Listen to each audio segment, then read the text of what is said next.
All right, episode number 21. I can't believe that, 21. Of the Beyond the Cubicle podcast. Yes. We just getting started, man.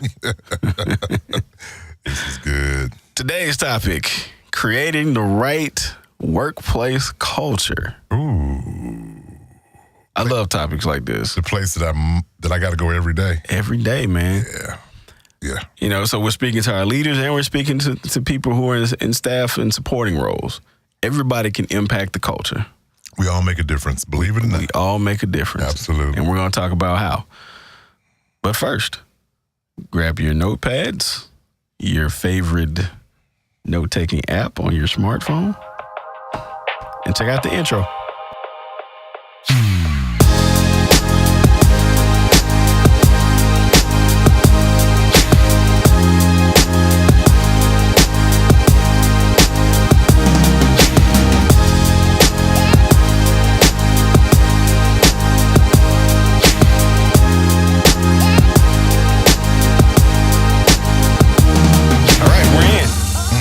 Episode 21, creating a great workplace culture. I'm Brian Montgomery.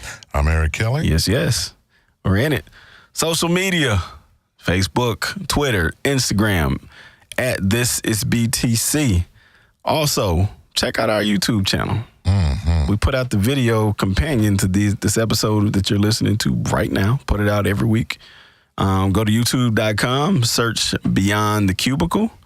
You look for our little gold and blue logo, and you'll find all of our content there. Make sure when you're there, make sure you subscribe. Make sure you like the videos as well. And do us another huge favor. Share the content with somebody, whether it's this audio version that you're listening to or whether it be the YouTube version. Share it with somebody that you think could benefit from the information that we talk about on a week-to-week basis. Alrighty. If you're listening on Apple Podcasts, do us a favor.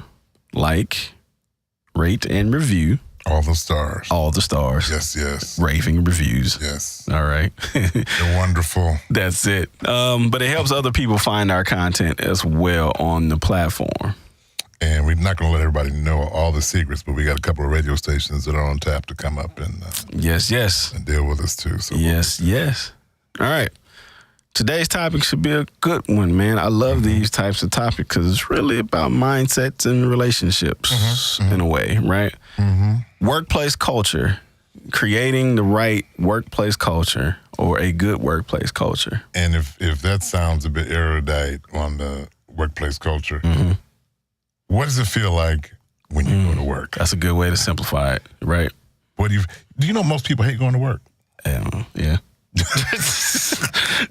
Most people hate going to work. Yeah.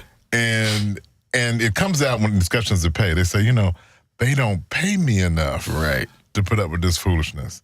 That's what we're talking about today. What's the culture in your workplace? What's the culture in your workplace? Absolutely. So, check this out. Because we talk about culture all the time. Okay. But one of the things I found that I thought was rather interesting was the different types of organizational cultures that people have identified. Okay. Right. Okay. And when I read it, I was like, oh man, like that's pretty much most of them. I can see it. Okay. And a lot of places have a combination of these that I'm about to read off. Okay. What you got? So the first one, we're gonna have to change the name of this one. What's it called? It's called clan culture. Yeah, we need. Yeah, we need to. Yeah, okay. Yeah. Okay, no. Is that click? Maybe. Okay. Let me read what it says, and then maybe we can find another word for it. I don't really like that topic. Okay. The clan culture, this is a working environment, and it's a friendly one.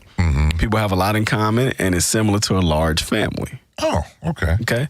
The leaders or the executives are seen as mentors or maybe even parental figures. The organization is held together by loyalty and tradition. Okay. There's great involvement.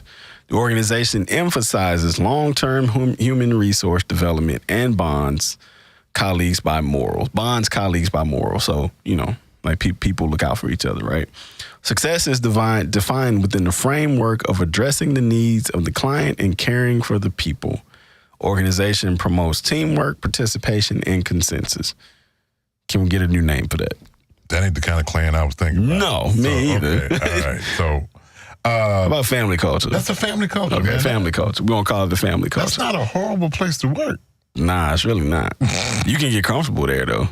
You know what? You can get so comfortable you don't do anything.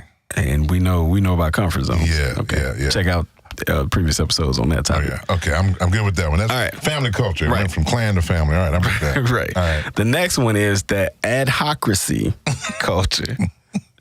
The base word is ad hoc.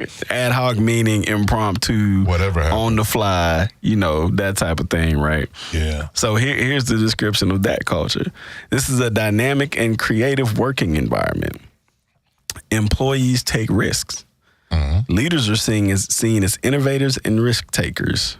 Experiments and innovation are the bonding materials within the organization. Okay. Prominence is emphasized. Mm-hmm. The long-term goal is to grow and create new resources.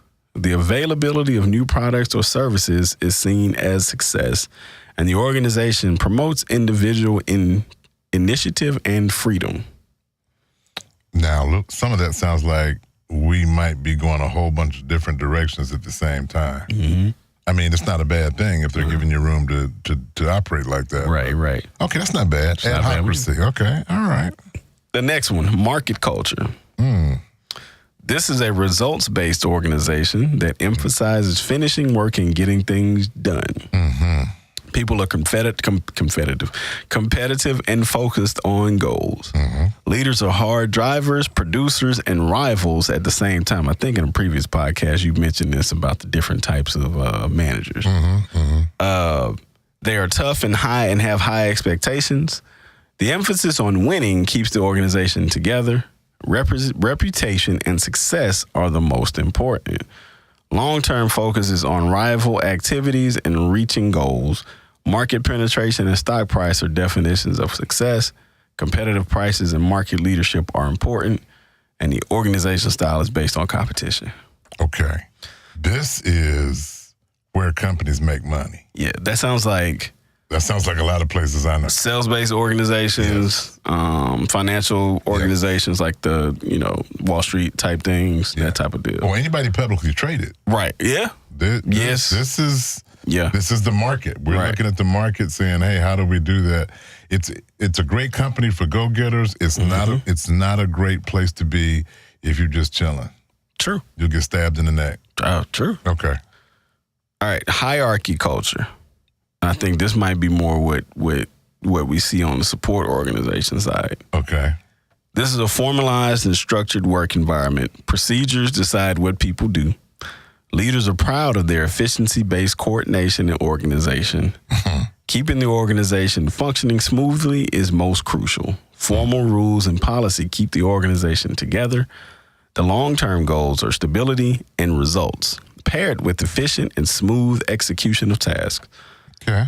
Trustful delivery, smooth planning, and low cost define success. The personnel management has to guarantee work and predictability. Okay.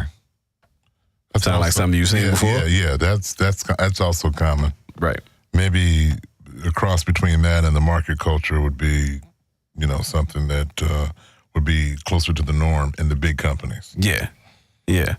So those are the four that I found. Right. That kind of describe, and I think that encompasses a lot of what I've just seen over my career. Yeah. I've seen a few different.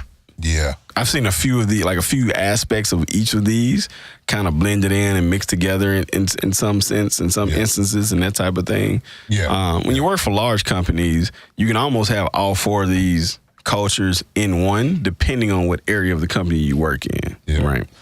I think it's like all these different cultures, right? Clearly, our personality types, our experiences at other places kind of create who we are in terms of our work style and where we thrive the most, right? You have people that thrive more in a market-based culture, market culture, versus a family culture. Because they're drivers. Yeah. That's their personality type. They're drivers, they're personality types, and they want to get results. They go for it that way. Absolutely. More power to them. God bless. Because that's where you thrive, right? Yep. So basically, what we're kind of getting to is sometimes you may not be in the right culture It might not be that the job has not created the right culture. You're in the wrong place. You might be in the wrong place. But they offered me so much money. Hey, man. You know what I mean? I got a culture story for you. Go. Herb Kelleher was the Southwest guy. Yeah. Okay. They chronicle all this stuff in a book called Nuts, but here's what Herb did. Herb went out and did a survey and asked his employees how many of them would work a day for no pay. Just on. When they were finished calculating it, it was in the millions of dollars of goodwill effort from those employees. He never asked them to do it. He said, how many of you would do it? You look at the uniforms. You look at how they, if you ever want to be on a flight, and here's something comical. Southwest, yeah. They whatever. We had a hard landing one time in Phoenix.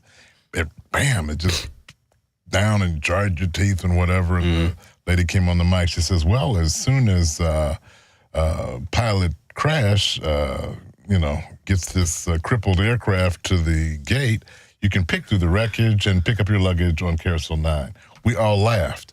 Now, let me tell you how shrewd that is. They learned to throw fun into a bad situation and leave. So that whole airline was around a different way of thinking. You're talking about family? Yeah. Definitely different, definitely more relaxed, definitely whatever. And if you want to see profit, man, when everybody else was going to the government for bailouts, not Southwest. That's true. That's true. That is, wow.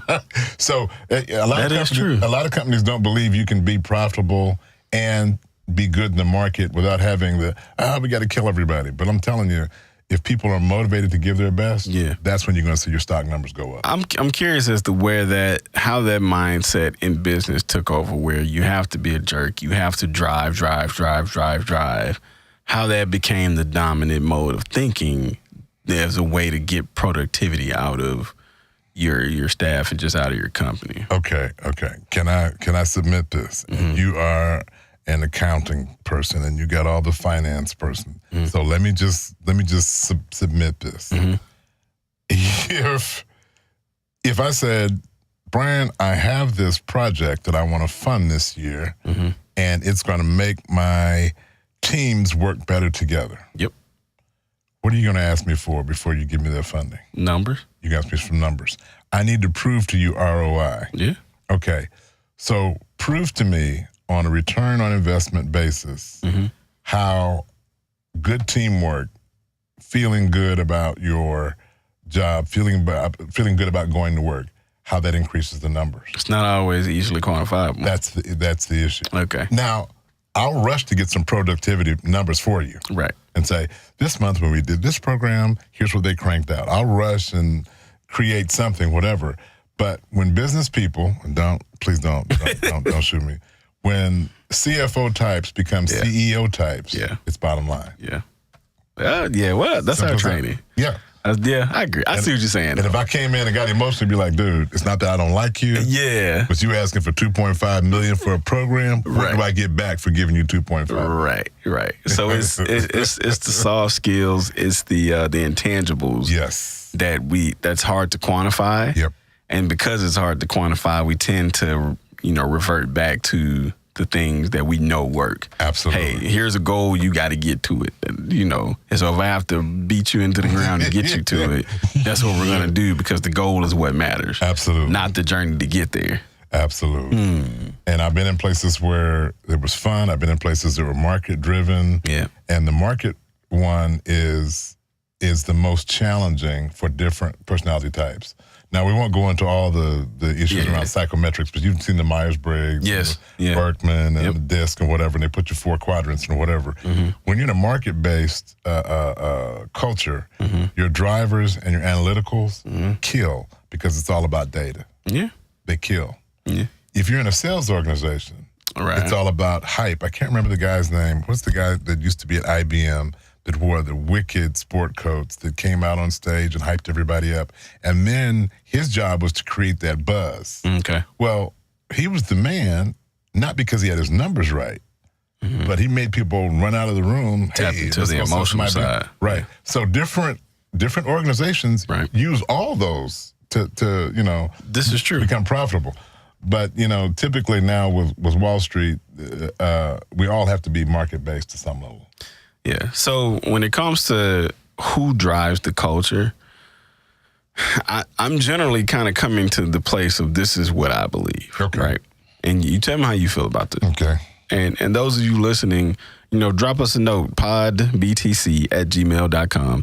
And, you know, you tell us how you feel about, you know, your current work culture. Don't use your company's name. Don't use coworkers' name. Don't use boss's name. But just tell us some stories about your workplace culture and just your ideas on how you think it could be improved. But this is generally what I'm coming to believe. Yes, I'm an analytical. It's what I'm taught to be, right? But I also feel that the emotional side of work should be tapped in and mixed in too. So I believe that while the leaders of an organization, whether it be the sub-organization, meaning your particular department, or whether it be the overall organization that you work in, the leaders drive the culture, but staff can also have an influence on the culture. Oh, absolutely. Absolutely.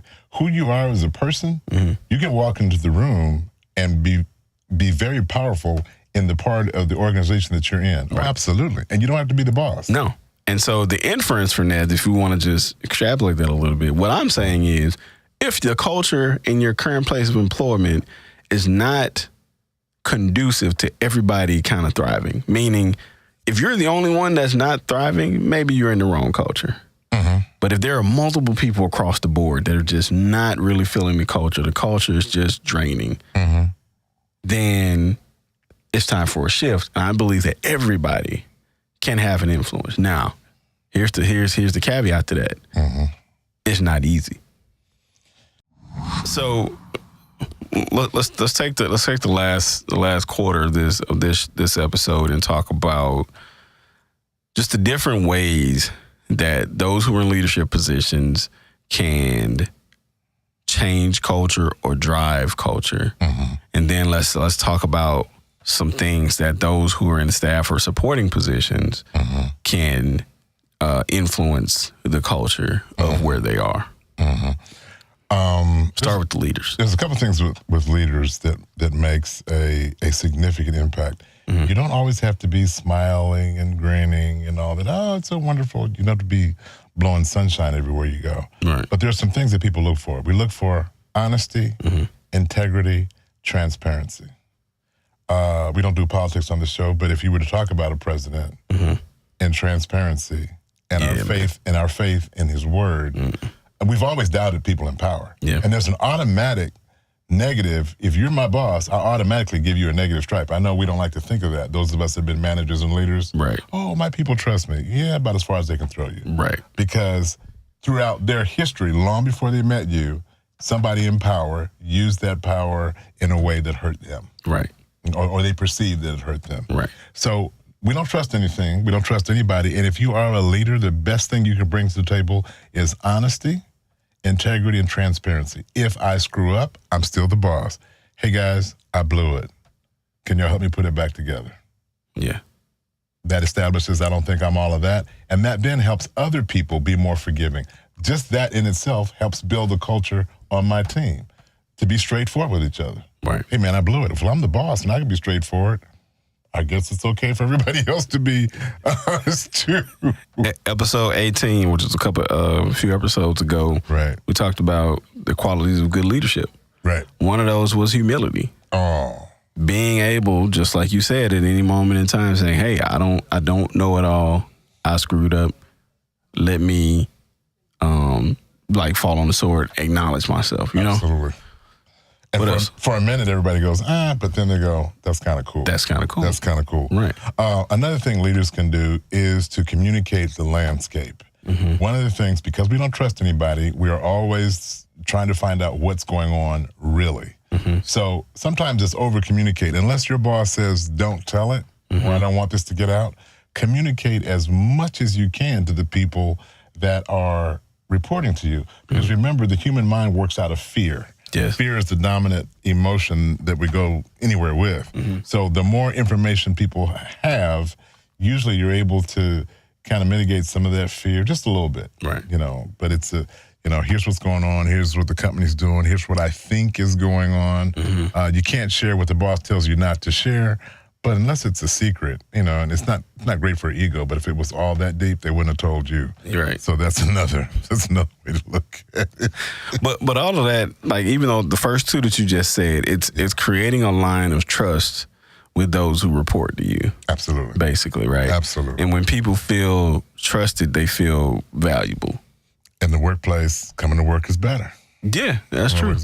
Now, I like to have fun. And everybody doesn't have that fun personality. And I kind of use it strategically. Somebody says, oh, he's so funny, he's silly. I understand exactly when and where I'm doing any of that. Right. Because in a tense situation, humor works. If you're trying to get people to relax, because I do a lot of teaching and stand-up and whatever, if you want to get a point across and you get people to laugh, in that moment, and this is a psychological fact, in the moment of laughter, there is a letting down of the guard, and then you get your point across. Gotcha. So if you can make the workplace where people smile, speak. If you're a boss or a leader, speak to everybody when you walk in. Ask them how they're doing. Now, you're an analytical, and I said, hey, Brian, how's it going? You're going to tell me. Even though you're analytical, you still got a family. You're still people you care about. And I got feelings. Right. Now, I got some people that I talk to, and they'll give me a 9-hour soliloquy on how they got that splinter out their baby's leg. And I'm like, ooh, I won't be asking you how you doing no more. So how big are you when it comes to leaders? How big are you on team building exercises and events or outings? A couple of things. Years ago, I took a group of managers from all over the world, this company I was working in. And they're from South America and Africa and Europe and whatever. And we took them out to a management retreat, and we did our classes, and then we went to play laser tag. So we tapped into everybody's testosterone. We had lady managers in there, too. And they're rolling on the floor, and they're shooting lasers. And, I mean, the little boy came out of people 50, 60 years old. Man, it was so much fun. But here's the thing about simulation. Simulation, actually, we behave like we would in the workplace. So the people that were cautious huddled up, and they found a spot that they could hang behind. That's wild. The adventurous ones, they were out there lone wolfing. I'm going to blow somebody up today. And no matter what your personality is, even in simulation, that's crazy. It reveals itself. So I like team building events because I get a chance to find out about the organization. You know what's funny? What's that? Like when you said that, I thought back to my last experience when we had team building. And it was like me and the other analyticals, we were strategizing to the max. It's like, yo, okay, so if we hide here, we can creep somebody coming around this. And it was just like, They only have 2 vantage points, and I think we can get Overwatch on this one. Yes. Oh, my gosh. That is so interesting, though. And Rambo's right there just blowing it up. Man. Load up my mag, baby. I'm gonna rip something up. That is intriguing. So in several scenarios, I love team building in a way where there are simulations and people look at it as games. I like to make them competitive. Right. But I get called in to do that all over. And we do it outdoors. For one company, we did a ropes course. And it was focusing on trust. And you had to lean back and let somebody hold you. Right. Helps guide somebody on these ropes that were so many feet off the ground, and it helps bring a little cohesiveness to a team, because now it's not somebody I've just talking across the table with. Right. You held me up, and didn't let me fall, and creating that interaction is real. Okay, even though it was on a ropes course. Man, let's talk about staff or supporting roles. Okay. Sometimes I don't think we feel empowered enough. I don't think we feel like we're empowered enough, or like we have the ability to influence the culture where we are. We think we just have to exist in it. And I think sometimes that can be the source of our complaining. That can be the source of our just being drained. Yes. Having to go through it all every day. Right. Again, like I say, I believe that we have that power. We just have to realize the ways that we can do it. Yeah. One of the things that I would suggest is evaluate your relationship with your direct manager. Oh, absolutely. Okay. Absolutely. What is it? Do you have a contentious relationship? Do you have an open line of communication? If you have the former, the contentious relationship, I advise you to, one, Fix it. go back to episode 8. Fix that. Go back to episode 8. Yes. We talked about horrible bosses, did a whole episode on it, right? Sometimes it might be your boss, sometimes it might be you, right? But For real. whatever it is, you take the initiative to begin to cultivate a relationship of open communication with your boss and trust, right? Yep. Get your boss's ear, whether that be stepping up your performance, whether that be figuring out what makes them tick, what will get their attention in terms of like, hey, what are they going through? Are they analyticals? Are they drivers? Do they just want results? Okay, cool. What's going to get them to put a smile or a smirk on their face and be like, oh, okay, this person did this. Let me pay more attention there. Cultivate that relationship with your boss, because that gives you the open line of communication to then be able to A, make suggestions, right? Right. And B, have their ear whenever you need it. I got a technique for that. Go. Real quick. Mm-hmm. Be able to talk to your boss and be on the plane so much that you can eventually get to a conversation that says, hey, boss, what keeps you up at night, man? Yeah. Now, if you can get to that conversation, you'll know exactly where their head is at. Now, we talked about getting promoted, but I want to throw this out there. When you fix what keeps them up at night, you have just leapfrogged up the ladder. That's true. Absolutely. You do that to enough people, and you get a corner office. And let me throw this out there. I don't care what your gender is or what you look like. If you solve enough problems, everybody values whoever it is that's solving their problem. Right. But now, if you never had that conversation, you don't know what they value. So the next thing I would say is evaluate your coworkers. Not external, not out loud, but just kind of take notice, look around.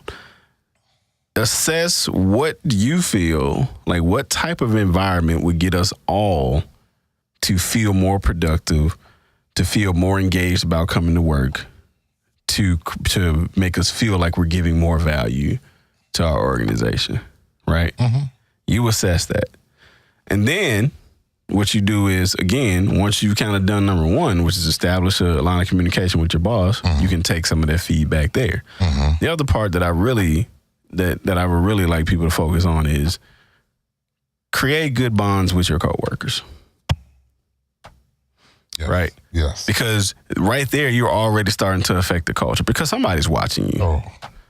They're watching, like your managers, the upper management or whatever, other coworkers, they're watching how you interact and how you engage with everybody. And if you get to a place where everybody's like, oh man, like man, hey man, Eric's super cool. Like you know, he comes by my cube every now and then to kind of chat. Right. Side note, bosses, it's okay if your employees kind of chat a little bit. Just maybe not too much, but it's okay if they go chat a little bit. Don't be if they speak to each other. You know what I'm saying? I mean, but what are your thoughts on that though? Like just creating that bond with your coworkers and that being a way that you kind of influence the culture. Okay. Only you and people that are close to me know this, but I'm basically a closet introvert. Yeah. But I have a switch. I know when it's time to perform. I perform a lot, but I'm really okay if there's nothing around and nobody around. I am super, super okay. But I will walk through whatever office I'm in, and as I'm walking by somebody, speak, smile. If I know somebody has that personality, crack a corny joke, and I watch them light up, and for that moment, it was a blue chip moment. Yeah. And I try to do that as much as possible. Now, that really is better when I made sure that I was spiritually connected that day. And I'll use this real quick. We do an exercise in one of the classes, and we have people meet and greet and talk to each other and go through what they do in a normal day. Right. And we give them one pocket full of red poker chips and the other pocket full of blue poker chips. When they have a positive interaction, hey, Brian, how you doing? Man, I'm doing good. How's the family? Doing good. We exchange blue chips. Hey, Brian, how you doing? Man, life sucks. We exchange red chips. Yeah. At the end of the day, we check our pockets for the chips that have Brian's name on them. And if I've got more blue than red, that's how Brian influenced me that day. Everybody has influence over those little, we call them little interactions, but they go a long, long way. When I find people that are perceived negatively, they've passed out a bunch of negative tips. By the way, they are negatively impacting that culture. So, yeah, each interaction, if I take it one interaction at a time, I can make a positive impact on the culture just by how I treat people. That's it, man. And that's what it boils down to. From management and leaders who have the authority to drive or they're in the position to drive culture more than supporting staff, all the way down to supporting staff. We all have a role and an influence that we can exert over the cultures that we're currently working in. Absolutely. And you can make it a better place. And the crazy thing is, and we haven't said this, we didn't say this at the top of the podcast, but this goes specifically to the mindset and action, right? Oh, absolutely. Because in order to even realize that you have the power to exert influence over the culture that you work in means you have to have that type of positive mindset constantly to be able to go down that path. Absolutely. And we can bring that, everybody can bring that into their little world wherever they work. Absolutely. And it makes a difference, man. People make me smile. Or you could dump something into the vents, the air vents. And we're not going there.